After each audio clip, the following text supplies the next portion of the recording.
Hey guys, welcome to another episode of Full Disclosure, the last show of the year.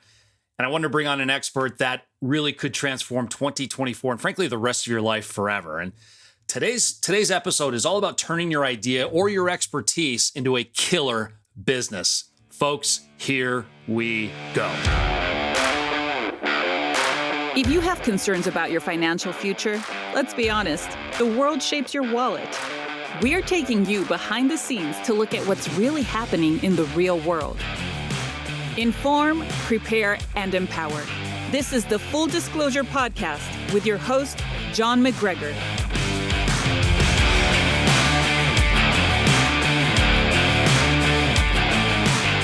All right, before we get into it, don't forget to ring that bell below and hit subscribe. I've got a powerful lineup of people for 2025. I'll be interviewing true experts in the field like today that you do not want to miss. I also want to remind you that my new cash flow masterclass is up on my website.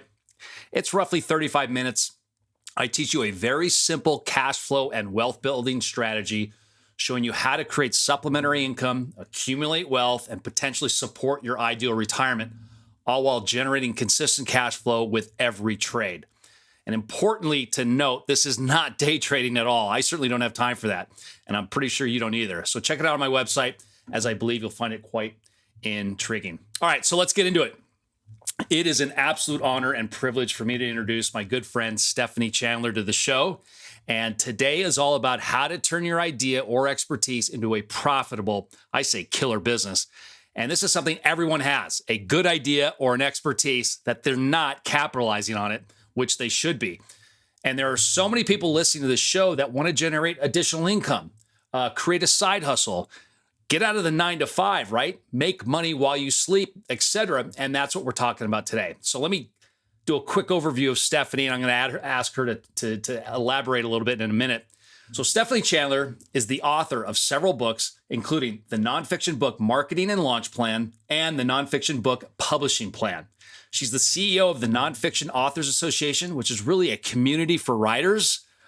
Great community, great resources. She also runs the Nonfiction Writers Conference, which is a live event conducted entirely online. She's a frequent speaker at events and radio shows. She's been featured in Entrepreneur, Business Week, Writer's Digest, and Wired Magazine. And now I'm happy to announce she just sent me this today, her latest project, which is a new book launching January 11th, titled The Nonfiction Book Marketing and Launch Plan, which I'm really excited to get a hold of. Stephanie, it's an honor to have you on the show. Thanks so much for your time. Hey, John, my friend. So glad to be here. Thank you for the invitation. Absolutely. Absolutely. So in this short time that we have, Stephanie, why don't we start with a little bit more about your background, how you got to where you are, not only writing incredibly important and transformative books for people, but how you really turned that into a very successful business, which you have now. Yeah, I mean, it's kind of been a twisty, turny path, but 20 years ago, I quit my Silicon Valley soul-sucking career and I opened a bookstore in Sacramento, thought I was going to write novels in the back office. Turned out I was a terrible novelist and I actually hated running a retail store. Wow.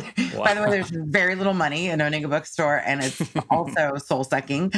So I basically did some twists and turns. I started consulting. I self-published my first book. I built an audience online, sold my second book myself, signed with an agent, sold a couple more books, and realized that authors were doing a lot of things really wrong. So I was working with a lot of authors. I started my own hybrid publishing firm. And then I was speaking at all these writers' conferences, and I thought, why isn't anyone talking to those of us who write nonfiction? Most of these writers' groups and events, if you've ever been to one, they're very fiction-centric. And I was like, where are my people, right? So that's how the Nonfiction Writers Conference started. It was back in 2010. We did a 3-day online event. This was before Zoom, right? So we did this by teleseminar, 3 straight days of presentations live. And I didn't know if anyone would come, but they did. And then each year attendees would say, how do we keep in touch when this is over? And I thought, well, we don't have a community either. So that's where the Nonfiction Authors Association was born in 2013. And ever since then, I've just been cultivating our community, growing it, continuing to write books. I left traditional publishing behind. I found that was Very frustrating for a whole bunch of reasons, but I feel like my path found me, and I absolutely love what I do every day. I'm so fortunate.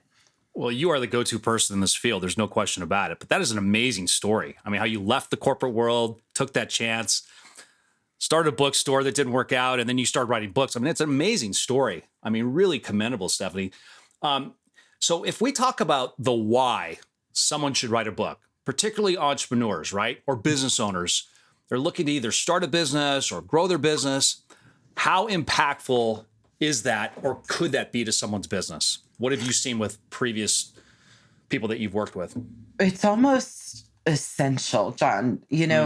I love the fact that the word authority starts with author.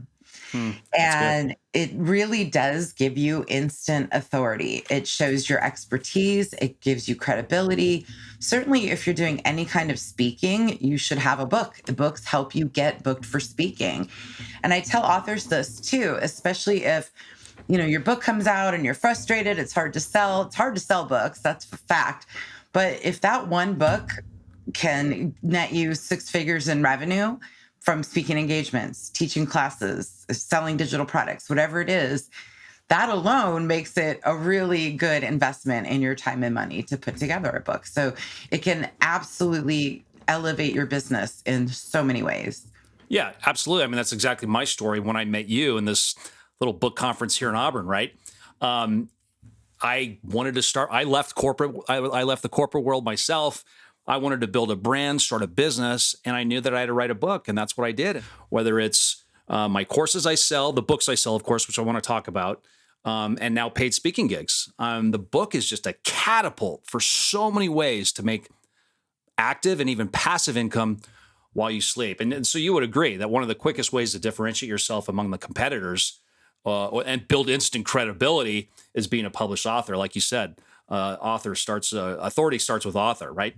Yeah, that's right. And I love the word catapult because that's a great descriptor of how that book can elevate your career in just so many ways. So is writing and selling a book profitable? Can we talk about the financials?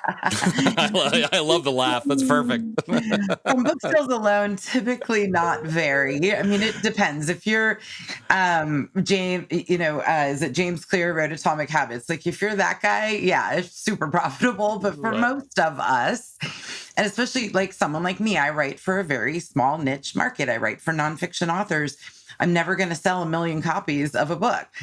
And I'm cool with that because my book brings me so many other opportunities. But for most authors, statistically, John, we don't make a lot of money. But that whole thing about it bringing you clients, customers, speaking engagements, that's where the money comes in, especially for entrepreneurs. Yeah, I talk a lot about the red tree and the green forest, and so many people are competing against other people in their space in the green forest, and putting out a book immediately makes you that red tree where people's eyes just want to focus on that red tree. It's a huge, huge differentiator. So what do you say to those people that say, hey, Stephanie, I've got an idea. I want to write a book or I want to start a business. What's your advice to that person? I mean, first question for both is who's your target audience? Okay. And question number 2 is what is your book or your business going to solve for people? And I think a lot of authors miss this boat. A book, especially in the nonfiction space, should have some sort of a promise. How is it going to improve your readers' lives in some way? And so that's really important. And then knowing who is your target reader, this is missed very often by authors. And, no book, no business is for everyone. Not a single book, not a single company. We all have a target audience, and the narrower you can focus, I really believe in carving out a niche for yourself, the more you will stand out against your competition. John, I always think about this business meeting I attended once. It was one of those big networking events where everyone in the room got up and did a 30-second introduction. And there were like 4 life coaches in the room. I'm a life coach. I'm a life coach. I'm a life coach. Great. Then there was this woman who stood up and she said, I'm a life coach who helps baby boomer women lose weight. Perfect. Guess what happened at the end of that meeting? This woman was surrounded by people. So when you can niche it down, know your audience, and solve a problem for them, that is magic. That's great advice. Totally agree with you. Now that I've written a book, I've spoken to a lot of authors, and they're just so broad in what they're writing about that it really is not going to impact many people's lives. It's just too broad. The problem I see, Stephanie, so often, I know you do probably way more than I do, is that so many people start a book, but they never finish it, right? Why is that? What's holding them back? I mean, obviously, it's a lot of work writing a book. There's no question about it.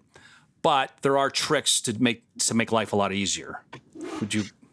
Yeah, you mean as far as writing the book itself? Yeah. I think a lot of people get stuck in that analysis paralysis perfectionism. Yeah.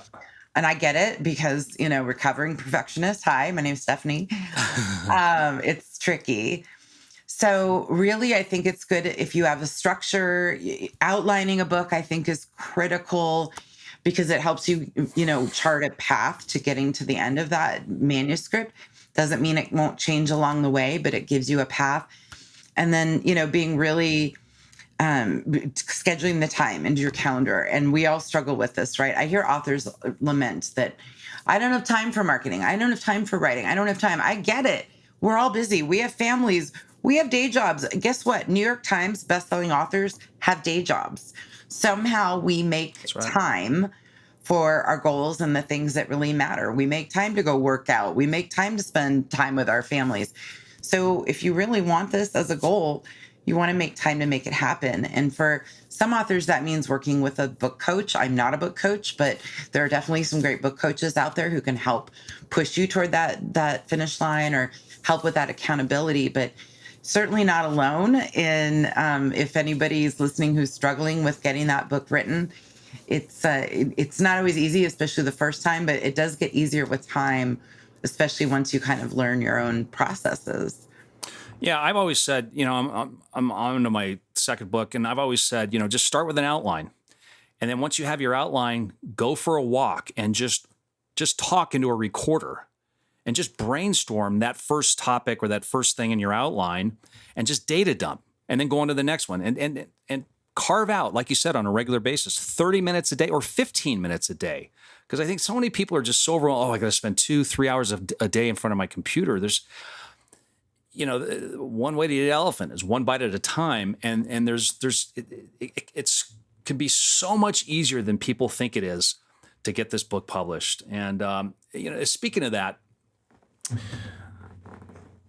I just shared my process. What would you also recommend in terms of getting someone to get a book out? I mean, you've got so many choices now, right? It's easier than ever to self-publish a book, but there's also still traditional publishing there. A lot of authors have that as a goal. I did. I got turned off by it after doing it a few times, but it really just depends on what your goals are. So with a traditional publishing, you would need some sort of a platform, meaning you have an audience. That is what the publishers are looking for today more than ever. They want to know you have a built-in audience, that you're a sure thing. This is why so many book deals are going to reality TV stars, right? You could get a reality show, that'll get you a book deal. But other than that, you really have to build some sort of audience.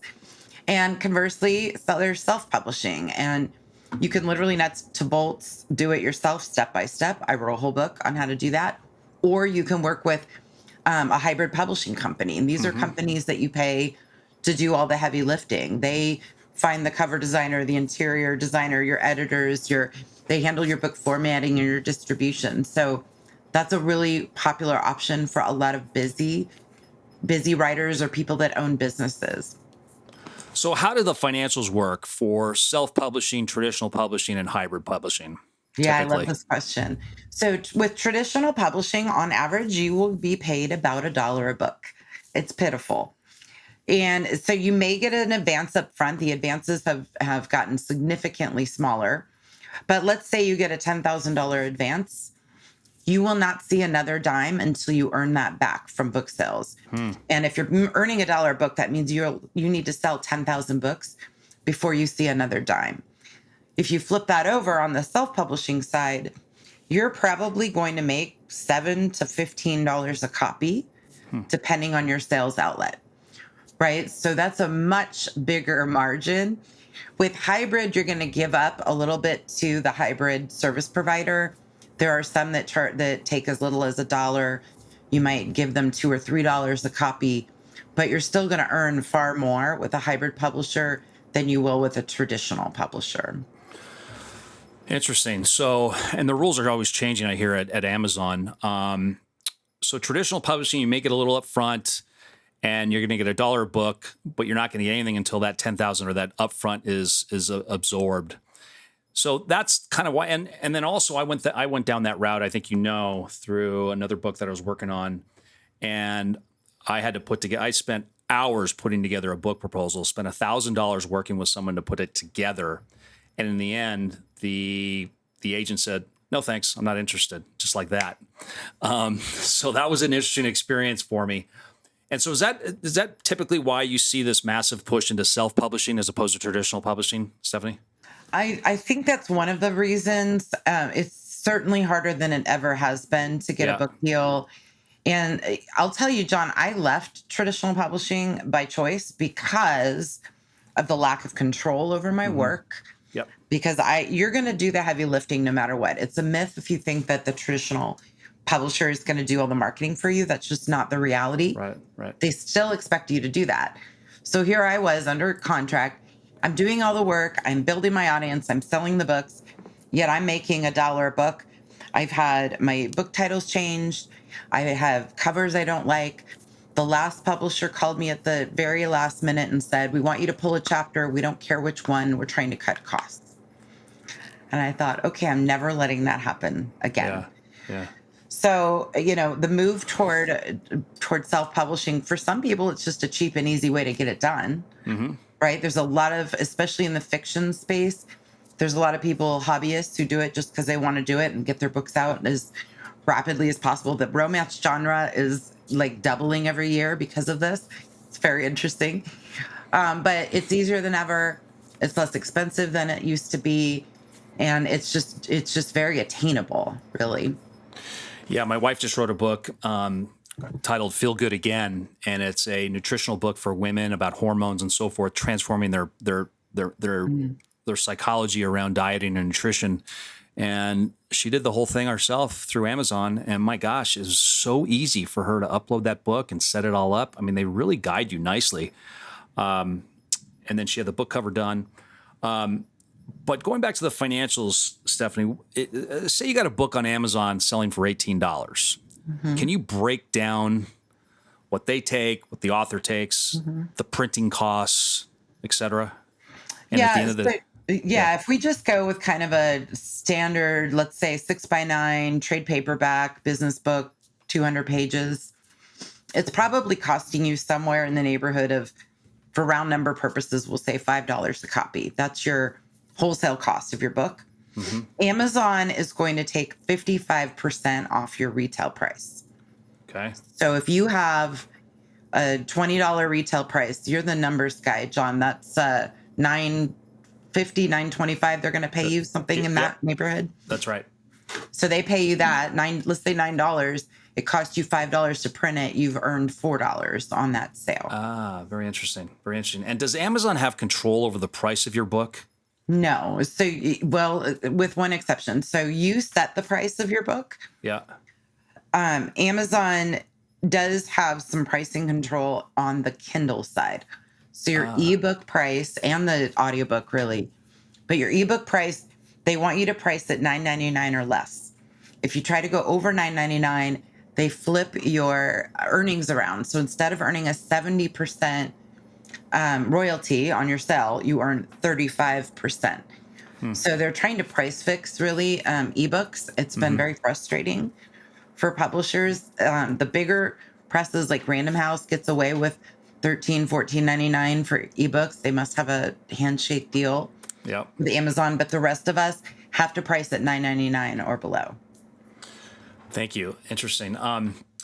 Going back to the actual manuscript, once you have your manuscript done, what are the next steps that you should be taking from the editing standpoint, the cover design, all that stuff, the back of the book? What are some of the other things that people need to do? I am such a believer in editing. I'm not an editor myself. I think I'm a pretty decent writer, but then I send it off to editing and I go, oh my gosh, I can't. It's so hard to see the redlining, right? I know that feeling. Yep. I really believe that every manuscript needs at least 2 rounds of editing, if not 3. I invest heavily in editing for my own books. I think it's really important. And so there's different levels of editing, John. There's developmental editing is where the editor really goes in and kind of performs surgery on the manuscript. They might move things around. They might, if you've got any concerns about the flow of your work or, the quality of the work, this is what a developmental editor does. They come in and they really make it shine. Not everyone needs developmental editing. Copy editing, we all need. Now, copy editing goes in line by line. Aside from grammar, punctuation, and spelling, it's looking at, you said this in the previous chapter, this is redundant, this is confusing, can you explain more? So it's kind of in between the developmental and the proofread. And then the final level is a proofread, and that's last set of eyeballs, grammar, spelling, punctuation. It's a human function, editing, right? So the more eyeballs on a manuscript, the better, in my opinion. And so when you add it all up, Stephanie, between the 3 levels of editing, the book design, the cover design and all that stuff, typically what does it cost? I know this is a hard question to ask because it's so different per author, but typically what would the range be that someone would expect to pay? I mean, developmental editing aside, I will say that tends to be the most expensive, and that's going to probably run you several $1,000s. But copy editing, proofreading, cover design, interior typesetting, ebook formatting, I mean, you're looking at $6,000 to $10,000 really to get professionals. I really hate to see authors go hire talent on like Fiverr. Please don't do that. When you're hiring, I mean, Fiverr's great for social media graphics and the images of yourself or whatever. But for a book cover, you really want a professional cover designer. They know how to balance a book cover, how to lay the fonts correctly. I see so many bad book covers, John, that drives me crazy. And the same thing with the interior typesetting. A lot of authors try to do it themselves. They use Word. Word is not a graphic design tool.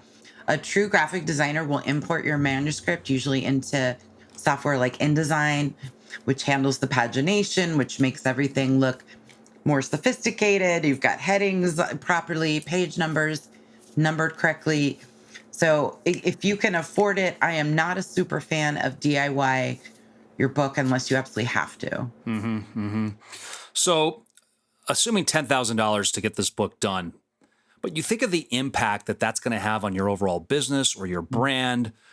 That's typically one speaking gig, $10,000, and it's covered, right? Or you sell 10 of your courses at $1,000 a pop. Done. And now that book is generating income just for the rest of your life. Not to mention the actual book sales themselves, which, Stephanie, we both acknowledge that, for most people, selling books isn't a money-making endeavor. But just that one book can completely transform your life and your financial life. And you've worked with hundreds of these authors. You've seen this happen, right? I have. It comes to mind, aside from the speaking, for example, I've worked with several consultants whose part of their marketing strategy is to send out books to their prospects every month. Exactly. Right. So, I worked with a financial advisor. He couldn't care less how many copies of his book he sold because it impressed a client. If you're going out interviewing financial advisors, are you going to hire the one that has the same spiel as everyone else or the one that says, let me give you my spiel and here, take my book home and check it out before you make your decision? Hello. Right. And you can apply that to any industry. Personal trainer. Same spiel. Here you go. I'll help work you. Oh, here's my book. Right. So impressive. It changes the trajectory of a business. Yeah, that's how you become the red tree in the green forest. So, any just tricks of the trade that people should be? Oh, and I also want to ask the importance of a book cover. But let's get to any just tricks of the trade, whether it's cover design, editing, publishing, picking categories in Amazon. Any little tricks that you would recommend people take a look at? All the above. Okay. I think titles are super important and they're Okay. really hard, right? They're hard for all of us. I see this a lot. I work with a lot of authors trying to flesh out their titles. You want a title that captivates, but also gives a promise to the reader. How is this book going to change my life? Right? So you want to capture that in the subtitle at the very minimum. And that cover design, you want to stand out. And so that's where a really experienced cover designer comes in. Categories in Amazon had a big shift this year. You used to be able to request 10 categories. Now Amazon only allows 3.